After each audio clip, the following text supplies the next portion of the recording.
اور کافر لوگ کہتے ہیں کہ اس پیغمبر پر اس کے پروردگار کی طرف سے کوئی نشانی کیوں نازل نہیں ہوئی؟ اے نبی، تم تو صرف خبردار کرنے والے ہو اور ہر ایک قوم کے لیے رہنما ہوا کرتا ہے۔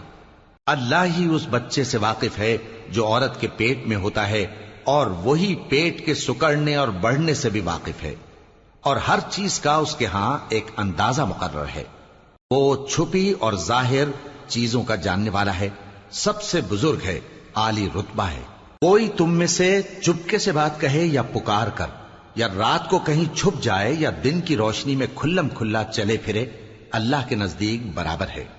اس کے آگے اور پیچھے اللہ کے چوکیدار ہیں جو اللہ کے حکم سے اس کی نگرانی کرتے ہیں۔ اللہ اس نعمت کو جو کسی قوم کو حاصل ہے نہیں بدلتا جب تک کہ وہ اپنی حالت کو نہ بدلے، اور جب اللہ کسی قوم کے ساتھ برائی کا ارادہ کرتا ہے تو وہ پھر نہیں سکتی۔